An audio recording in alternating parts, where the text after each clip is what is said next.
Welcome back to episode 2 of the Go-Tanium Show. Today we are going to talk more about Bluestar as the UX, behind the scenes tour here, kind of like the extras on the DVDs. Does that date me if I say DVD? The behind the scenes, that at one point that was the big deal, right?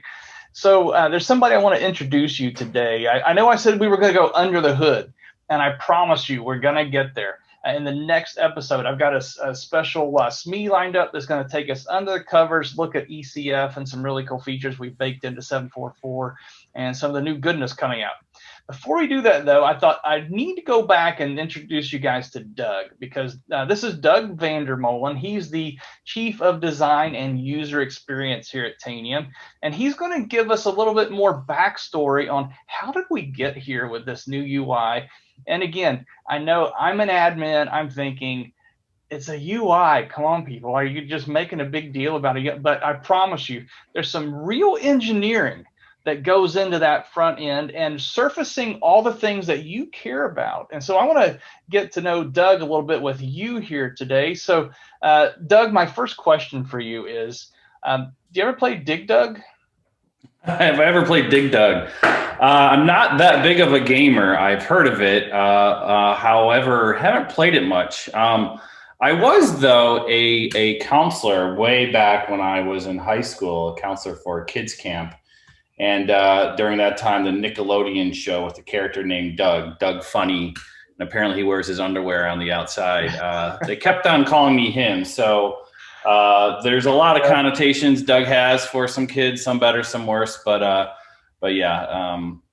Well, the good news is this, right? We're working from home. Nobody can tell that you're wearing. That's right. I could be wearing my underwear outside, and no one would know. So we're talking about UX today. I have another question for you. UI versus UX. What's the difference? Good question. I've been in IT all these years. I hear both. Which is right? Yeah, I mean, it's definitely some semantics there, definition. The way I think UX is the parent of UI, right? So UX, user experience, really describes the complete activity set that we use as professionals to make sure the products we're designing are of best quality. So UX includes UI, which is a user interface, the things, the pixels you see on the screen. So it's a subset of UX. There's also like interaction design, which is another subset of UX, which is how do you guide users through either particular modules or work experience. There's visual design, which is also part of UX, which is clearly how it looks on the screen, color, typography, space, size, things like that. So I think the best way to think about it is UX is much broader in scope, whereas UI is basically what you see on the screen and how things are comprised that way. You know, it's interesting. You mentioned color. That's been an ongoing conversation here at Tanium because we have some folks who are colorblind. Yes, some very important folks here at Tanium. Exactly. so yeah, we've tried to think of everything here in the UI. So was it really that bad? Why did we have to change the UI? You've always got somebody saying, you move my cheese now, so I've got to go find it again. I don't think that's a problem in this rewrite, but tell us about some of the feedback that we got. Yeah, I mean, really fundamental to all of Tanium is listening to our customers, and that permeates virtually every group within Tanium and certainly within the UX group. So we actually have one person on my team, Sonia Weaver. She heads up what we call the user research program. Her job is to literally figure out, by talking with customers, both individually and nowadays over Zoom or any virtual technology, surveys, things like that, to figure out what's working and what's not. And Bluestar is really a result of over 2.5 years of collecting feedback. And so a lot of the things we see in Bluestar are a direct result from customers' feedback through those mechanisms. So, back to color, one of the things we heard a lot is our customers' desire for us to continue to invest in the look and feel of the product. Back to your original question, UI, UX, visual design. Our customers were noticing that, we really had to step up our game, so to speak, when it comes to the visual design of our product. And we certainly did that with Bluestar. And, like I said, there were direct comments in there really begging us to update the UI, and we were happy to do so with Bluestar. And at the same time we got this feedback, there were some more things going on because Absolutely. we had this React migration that we were kind of doing in individual pockets of modules. And then there was this realignment of the dev resources. And I think that all kind of fell in place at the same time. And I imagine it was challenging. Can you tell us a little bit about that backstory? Yeah, absolutely. Part of Bluestar was reimagining the entire set of Tanium experiences. And to achieve that, the engineering leadership knew that there was some realignment of resources that needed to happen. And a couple things happened on that front. The Bluestar vision was comprehensive by nature. And because of that, we really wanted to leverage people's skill set more than we have done in the past. Prior to Bluestar, the engineering organization was mostly aligned around modules, and engineers were sort of considered full stack engineers. We moved to a model where now we have more specialization within the organization, so that people who are passionate and have a true skill set for creating great experiences are able to achieve that here at Tanium. And from my point of view, and of course I'm biased, I think that has really set us on a really great path to continue to provide great experiences for our customers. Because when there are practitioners like engineers who are passionate, have a true skill set and interest for making great experiences and using technology, as you mentioned, React as one of them, to really make great experiences, I think only the customer benefits from that. And that's great to see from my point of view. And so for those of you who are watching, I know at your company, you probably don't have any silos whatsoever, right? But you know that silo problem, communications, and That's right. things are inconsistent between departments. And that's what we had here with each of our modules. If you ever notice in Tanium, the module 7.3 earlier, they each had their own kind of nuances. And you kind of say, well, it works this way over here in this module now. Yep. And so we're trying to get away from that, and by literally breaking down the silos on the back end and the dev resource. That's right. Phenomenal. Yeah, I think one of the great things that our engineering group did here, leadership, was to really democratize the ownership of our product. And I say that in a good way. So now we feel as a team, everyone owns Tanium, not just their little slice of Tanium, but all of Tanium. I think that collective responsibility, again, really lends ourselves to providing the best experience possible. We want to make sure when customers use one feature, one interaction, one UI widget in one module, that they don't have to relearn that when they go to another module, all the way down to the little detail, what icons we're using, what text do we use to describe the thing. And so with Bluestar, it's that continued effort to make sure that when they're using Tanium, it feels like one cohesive system, not individual product modules on top of each other. Yeah, we noticed some of that in the episode 1 where we did a UI tour of Bluestar, and we saw those common expansion row elements, for example, and the quick links and some of these nice reusable components now that are in a library that our modules can pick from. That's right. And again, our audience here may be some developers, but mostly are daily Tanium admins. And so for you who are watching, I want to make sure that you see really what we're doing here is we put as much engineering into helping your daily experience flow better as we do the data that flows in your organization that you're using Tanium for every day. So Doug, what were some of the biggest challenges or roadblocks that we ran into while we're rehashing the UI? Because some people might think, oh, you just change some HTML or something, but I know there's more to it than that. Yeah. No, I mean, there were certainly a lot of roadblocks or challenges that exist in this. And here, let me sort of show actual product a little bit. So this is Bluestar, as I think was shown in episode 1. One of the things we did here is if I just click on a few different modules, what we wanted to do was provide a out-of-the-box, no configuration necessary experience when I first hit what we call the overview pages with what we call summary charts. So this is, again, pre-configured content that shows key information about each module. And every module has a set of summary charts. So here's one example. I could go to, let's go to threat response here. All modules have a summary section. And one of the challenges was really leveraging the years of experience we've had by talking with customers, by working, via customers, via the TAM organization, and really distill down those years of insights and information we knew our customers wanted to get about a module, and display those and figure out which ones to put on the homepage or on these overview pages. And so I think, certainly there were a lot of technical hurdles to make these load quickly, to actually get the right data, to create the sensors and save questions to get it. And even a lot of these are using our newer technology called TDS. And that was difficult and challenging to do. But also what was challenging was organizationally, as we've been sort of talking about, is how do we collectively agree on what these key summary charts are? And that takes a lot of conversations and a lot of coordination, like literally like getting on people's calendars and saying, hey, this module is thinking about it this way. Does that make sense to you? No, I think about it a little bit differently. Okay, then going back to the other team and fostering those conversations across each team takes a lot of time, a lot of energy. And I think really it's a great example of one of the mantras we have here at Tanium, which is one fight, one team.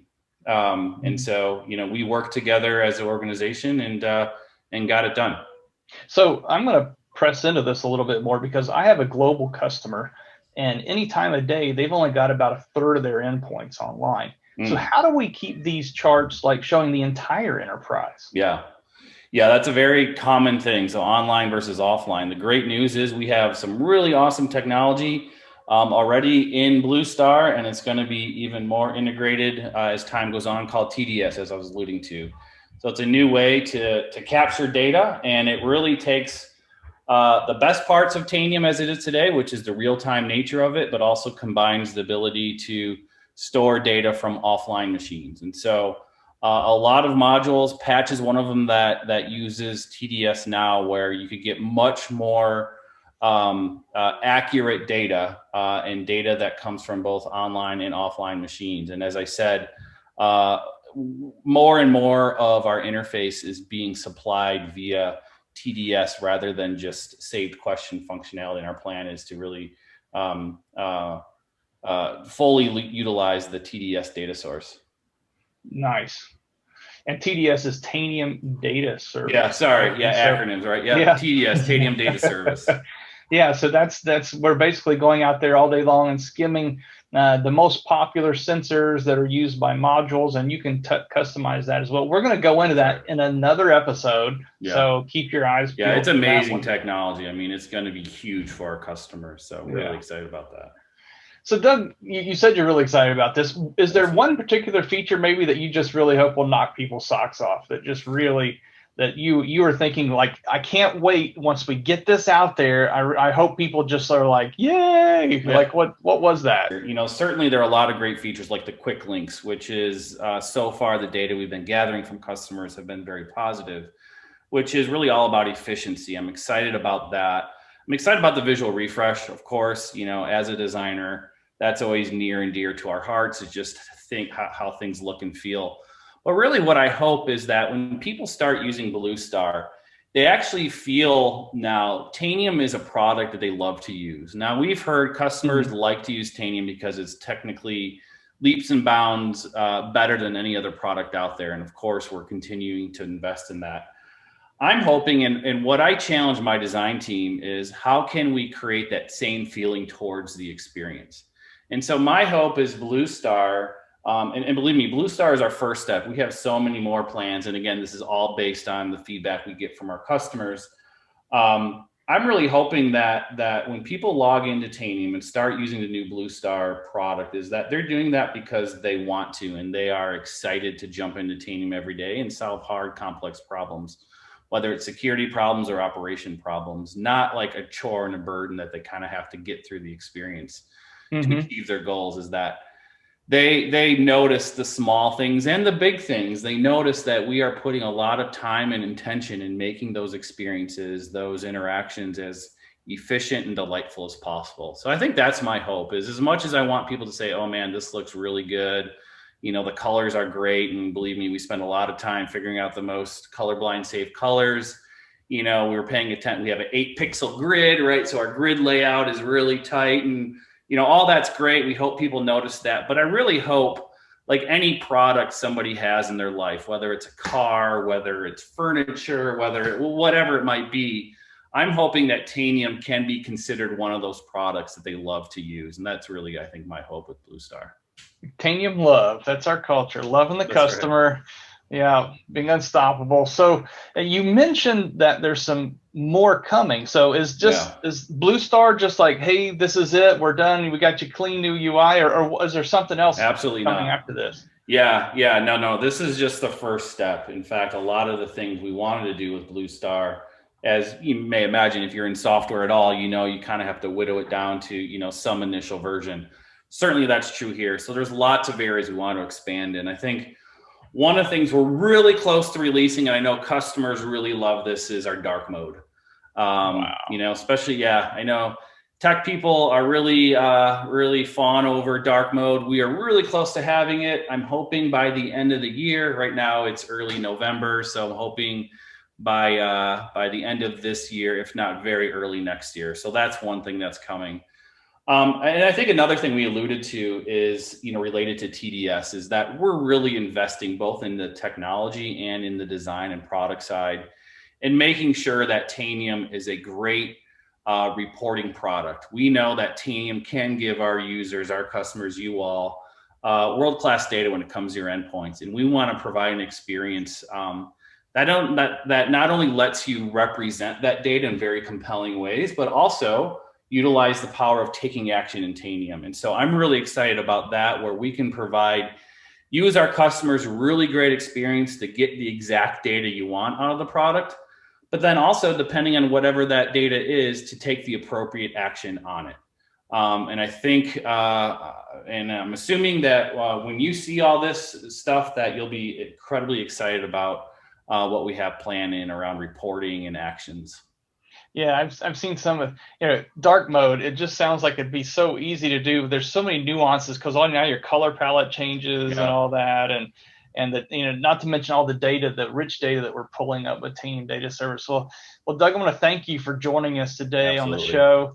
And I've got a link for everybody. So we started out this episode talking about your feedback. And Doug, as he talked through this, dig Doug Vandermolen here with his underwear. Doug Funny, all right, yep. Yeah. So anyway, he's told us that it's all about what you're telling us in feedback. Absolutely. And you can see that we have taken that feedback seriously, put a lot of work into this UI. Well, notice at the bottom of the screen here, we got a link for you, bit.ly/Bluestar feedback. And now that you've had a chance to see some of it, hopefully you've already got this in your lab. You've worked with your account team and you've got Bluestar in your lab. We want to know your feedback. Some of you are probably running it in production right now. And this is a loop, right? It's a feedback loop. We want to know, okay, the quick links, wow, that I know it's simple, but it saves me so much time in my day. We want to know, where did we miss it? Is there something that you were really hoping we would change in the UI that's still kind of flat? Let us know. So we appreciate your feedback here on bit.ly Bluestar feedback. Please let us know, because we're going to keep delivering, like Doug said. So that's it for episode 2, from my messy office to your office here in the work from home world of the Go-Tanium Show. Stay tuned next time. Like I said, we're going to go under the hood. Now we've taken 2 views at the new paint job, right? Now I promise we're really going under the hood in the next couple episodes here. We're going to show you a lot of the engineering on the Tanium platform itself that's going to make your network hum. I mean, Tanium has done amazing work with your network today. We're going to actually start sipping bandwidth even more, showing you exactly how we reduced that and increased functionality, increased speed with less bandwidth. I can't wait to hear more about Endpoint Configuration Framework coming up on my next interview with our lead SME for that area. So stay tuned, and maybe between, I was going to say, I'm not going to clean my office. I promise it's going to be just as messy next time. We'll see you again on episode 3. Stay tuned.